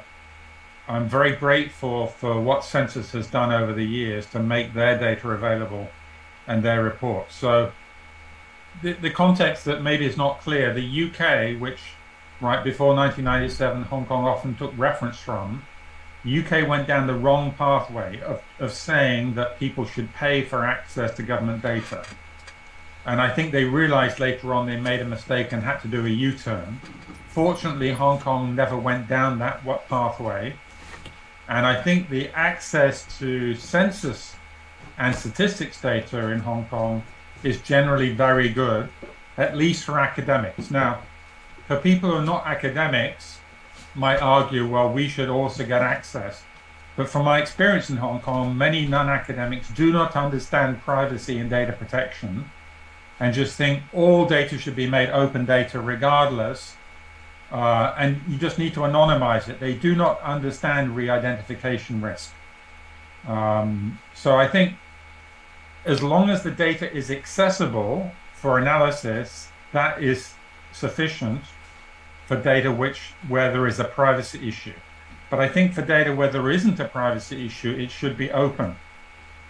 And I think, again, I also give a lot of credit to OGCIO, who have done a lot in the last 5 years in particular to make government data sets, more government data sets open. But the problem is, there's still many government data sets which are still not open.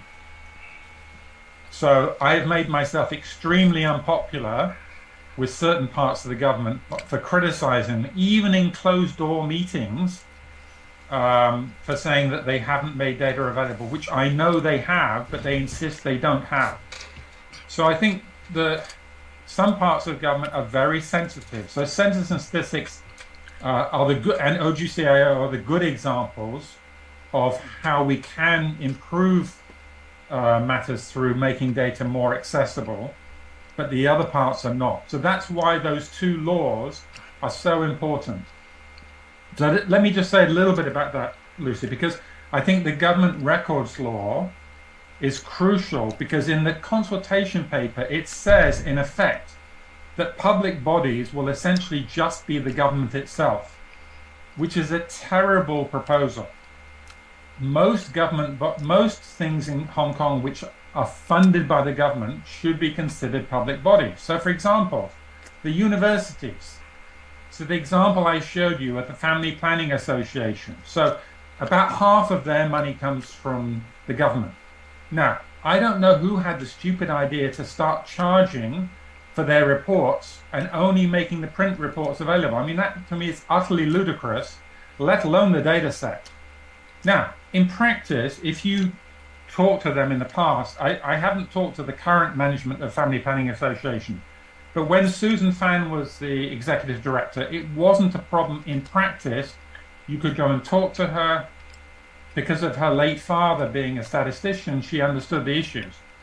But the very fact that you have to go and negotiate to get the core information about fertility in Hong Kong is, to me, ludicrous, right? The government basically is funding most of Family Planning Association and should say, you know, because we have funded you, those data sets and reports should be public. They should be open. There's absolutely no reason why they shouldn't be, other than the fact that somebody hasn't done it. And I can give other examples. So I had research funded by the Standing Committee on Language Research, and that report is still officially not open. Why? Because the Standing Committee threatened me with legal action if I made the report public. Why? You funded it using money that you got approved through LegCo. It's for research. I want the report to be public. I did the research, but you're telling me you will sue me if I make that report public. I can, you know, this is utterly crazy. So, and that's recently, that's even within the Carrie Lam administration, where Carrie Lam's said openly, right, that data should be made available for policy analysis. So there's some great examples in government and some not so great. Again, I have sympathy for people who sometimes are being told by more senior officials that you shouldn't do this or you shouldn't do that. But it doesn't make sense. So that's why those two law proposals are going to be very important, that government is forced to have a proper public record system, and that it covers all public bodies, that we define public bodies well. And then also the access to information law, the proposal in there is fatally flawed. It basically says that any civil servant will be able to say, it costs too much money for me to give this data, to make this data set accessible. So this to me is back to front, right? Data sets, the marginal cost of making data available is tiny, other than perhaps the initial setup cost. So providing all the metadata about the data set so that I can use it, yes, that costs time and money, but you should have done that for your own use in the first place, right? Once you've done that, the marginal cost to make data available is tiny, so it doesn't make sense not to do that. So the access to information proposals are fatally flawed. So I hope I can persuade some of you to join me in going to LegCo if this ever turns up in a panel meeting, and try to persuade them that we really do need to, as far as possible, make data sets open by default, right? If there is a good reason for privacy for not making it available, then like Census and like the Hospital Authority, we set up a secure enclave so people can still analyze the data. But to have a situation, so there's a data set called the Millennium Study, which I was involved with for the Sports Development Board. Because the government wound up the Sports Development Board, that data set has disappeared. You can find no reference to that data set. The government spent, I think, $5 million at least collecting that data set. It was never made public, the results or the data set. That is utterly unreasonable. So there are some very sad examples of opportunities missed, and I think we need to make sure those don't happen again. Sorry. As you might gather, that's one of the things in my bonnet, right? That's something I feel very strongly. Well, John, we heard you, and I understand. I look into your what they call the UN report on the e-government, and also about data democracy or benchmarking that report, for which it is said there that very often, sharing of data, part of the smart government, is often done not by institutions, but by passionate individuals. And John represents those very few passionate individuals in Hong Kong about this open data. Now we have, I'm sure, Fred Ho would like to say something. No, so Fred, please unmute yourself and let's hear you. Okay. Unmute yourself. Yeah, unmuted. Okay, thank you very much. I am most grateful to have this occasion to be able to see John Bacon-shone's face on screen, although I would have loved to see him in person. But over these several years, I haven't actually seen him much because of this COVID situation and others. Well, thank you for giving me the opportunity to say first, in response to some of the matters that John has touched on. And probably I will have to take a few more minutes than I would have loved to, because there are maybe other people who want to speak. Now, firstly, on this data, open data thing, John has made a very important point, that why was public bodies, whether it's government or some of these NGOs, they have the data and they did not want to make it so easily accessible or really so public by default.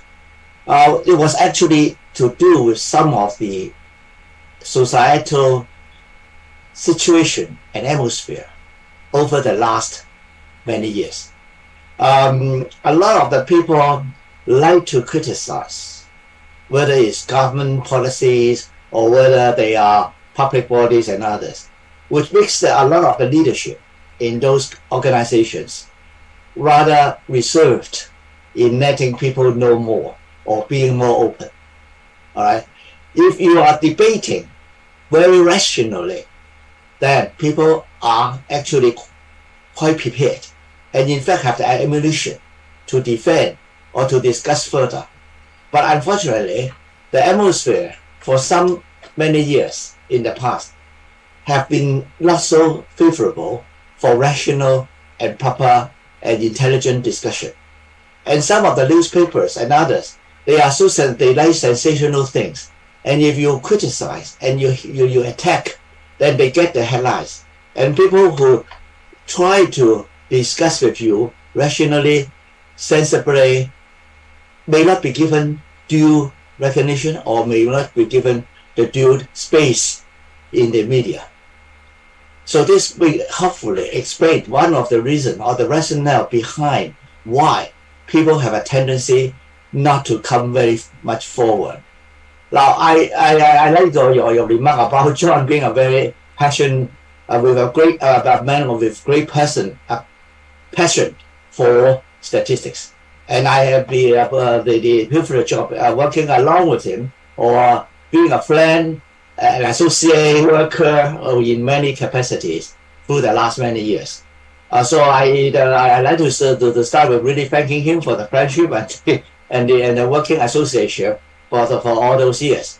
The one reason that the societies or the government public bodies were being reserved was again also due to another thing, and that is the state of statistical literacy or the statistical knowledge level, especially in things like the socio-economic data collected by so many bodies. Because of for example, in the case of the Census and Statistics Department, some of their surveys, even including the census, they adopt sampling methods, some rather sophisticated sampling methods in some of their endeavors. However, for a lot of people, their knowledge about sampling is very minimal. Oh, it is just to select some from the entirety, and that's it. And they assume that they are sampling that they are talking about, or whatever, is just a simple random sampling, or a sampling method, a random sampling method, not knowing the ABCs of sampling. And therefore, if you have a set of data behind which there is a sophisticated sampling method being used, they will not take all those on board, or they cannot take all those on board. That's why for the Statistics Department, we like to say that, okay, what is your problem? Why don't you state your problem, or how you want to analyze your data, and then we write the program for you, or you write the program for yourself with our assistance, so that you will be properly utilizing the sampled data to infer to the entire population in a proper method, using all the important background details which is behind the sampling method, so that you will not be using the wrong inferential method. So therefore, this backs up the reason why the bodies, the data bodies, in particular the government bodies, like even hospital authority or housing department or others with a lot of data on housing or other or medical things and so on, they are not really so trying to encourage people to use the data. And if there are some people come to use the data, they are a little bit reserved, and they want to say this and that in order to minimize their exposure. Okay, so much for that issue. Then, if I may, I like to by way of historical perspective, say a few things about the census definition for the population around 2000, around the year 2000. Now, prior to that, we used the method so-called, we had been used for about 20 years before 1997 or what, was a so-called de facto method. Then mainly it was because that in those days the computer was not even was progressing already, but people with the computing power was still rather limited prior to 1996. The 1996 or so, I can't remember the year exactly, was very special because the immigration department got money and installed a very huge computer, which enabled the movement of people to be recorded much in detail. Now, it was not to control the people. I must hastily add this. It was simply because they were now enabled. They were then enabled to keep track much better. So prior to that, the population estimates, or the population past, present, and the future, were all based on so-called passenger statistics and not on residential information, in the sense that how many days in a year you stay in Hong Kong, in order to distinguish whether you are a so-called usual resident or whether you are so-called mobile resident.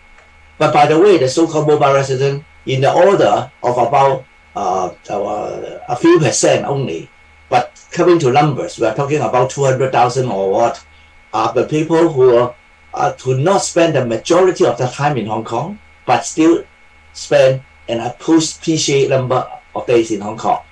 That detailed definition, I won't go to it now here because of the time constraint. Now, this will enable us to really find who are the people who we are not just counting in numbers, but they are the people who will require services like education, like residential area, like medical and health services, and so on. So it was around 1996 to 2000 that the major revamping was able to be done because of this huge computer installation. And so now, well, you know, in those de facto days or passenger statistics days, as the background for calculating the number of people in Hong Kong or their details, so the huge change really brought to a much firmer setting for the statistics. So that's why for your graph, with this purple and green and other lines, they became much more sensible post say 1998 or 99. So there would be the much better basis of the data for us to analyze.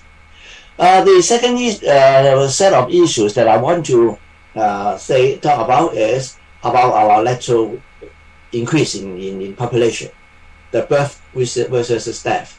All along we have more births than deaths until the last few years. Now, not because of COVID. COVID actually you are talking about an excess death of this say 15,000 or whatever. It is not a huge number to actually put all the other data series into the jeopardy.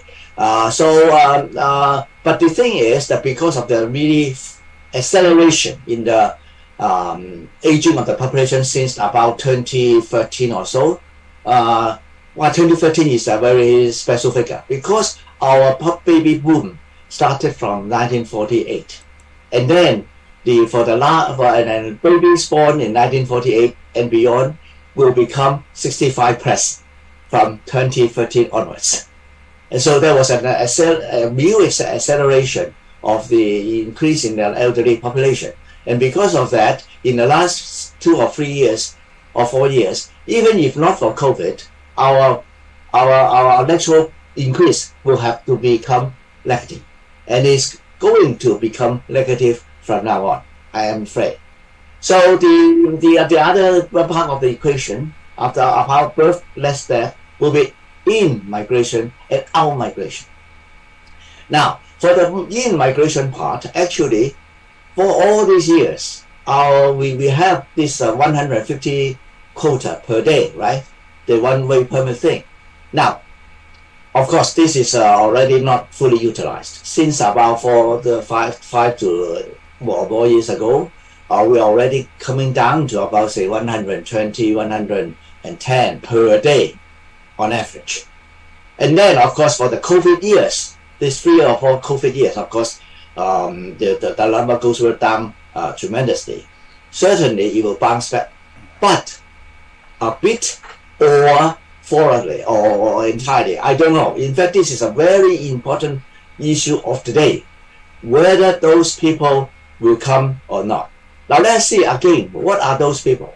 As you said, there are a lot of misunderstandings and people of lack of knowledge about who these are.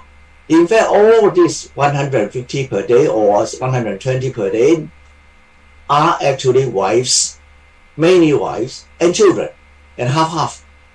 Now, Hong Kong has a lot of cross-border, cross-boundary marriage since the 1980s.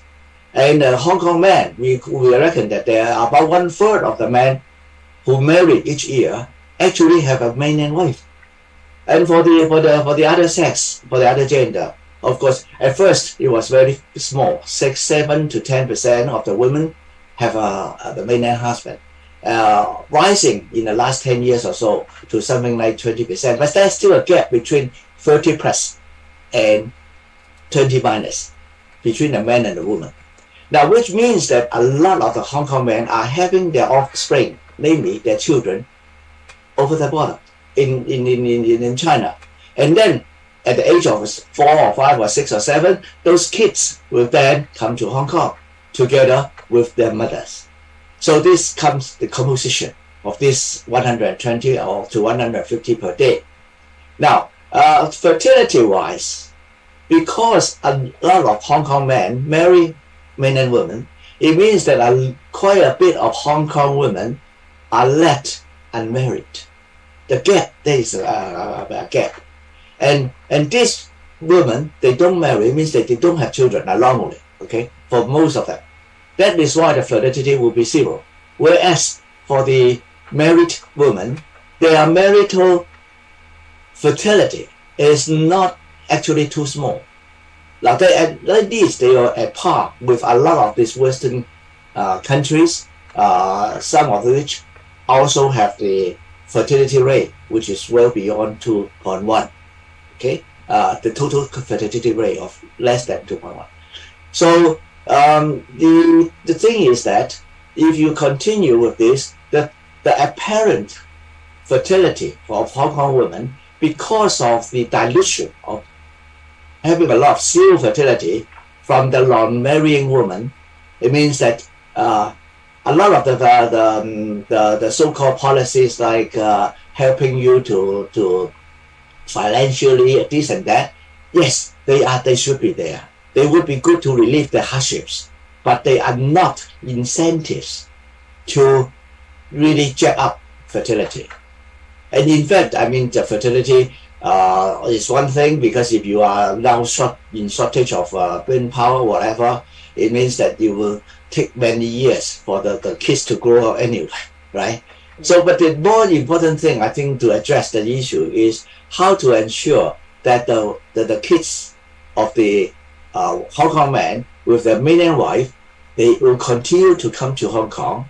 And as you, in fact, in your works with Joanna and others, had so many years ago proposed so much about how to get these children and the women come to Hong Kong and then assimilate into our society and have a comfortable life and a comfortable growing up period into talents. Okay. Right? And that was actually important. Sorry? Yes. Okay. May I suggest in later in the year we should have our. Okay. So anyway, now let us finish up with 1 or 2 points, and I will stop. Okay. Okay. But I think it's important to clarify a few, especially now you get an ordinance today, to have a few points that John has very cleverly and very sensibly put up. Then I'll respond to it.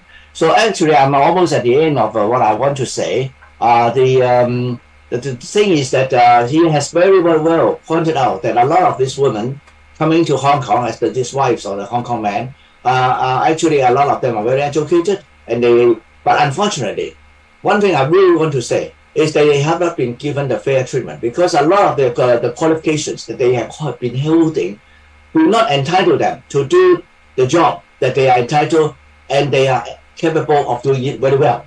A lot of them is in the health sector, and then therefore they are not earning the right income. They are not having the right opportunity to put their skills into practice. So I hope that this actually there are 2 things here. One is talent. 2 is the income for the relevant families in question.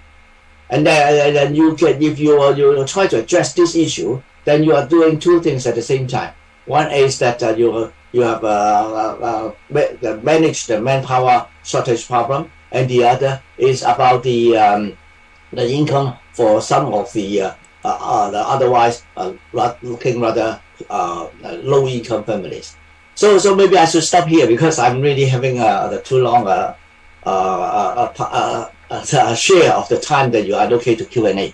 So again, anyway, I would certainly like to catch up with John for more time as the COVID situation improves. Thank you. Okay, thank you, Fred. Let's have Professor Chiu, Professor Yau Dat-Ming. Professor Yau Dat-Ming is heads up the Data Science Research Institute in Caritas, the Caritas Higher Institute of Education. So over to you, Professor Chiu. Thank you.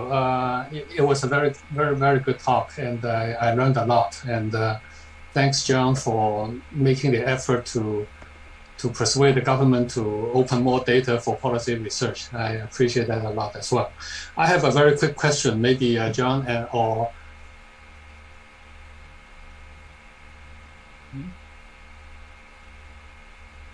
Seems to be frozen, doesn't it? Well, what's the question? We can't hear you. I think his does the census questions get... Sorry, we missed the last 2 minutes. Okay, so let me say again, my question is, does the government change the census questions over the years when new questions come up? For example, there's some policy research, maybe John suggests some important policy research which require collecting some new data. Would the government update, add some more questions? And under what circumstance would the government consider that? That's sort of answered if you look at my slide about the different government data sources. So census is very stable. Very few changes can be made because of the constraints. So language is one of the key areas. Yeah. During colonial times, the government asked about language. Those questions got dropped out and then added back. So many of the interesting policy questions only get put into the thematic household survey. Okay. So that's where the opportunity arises.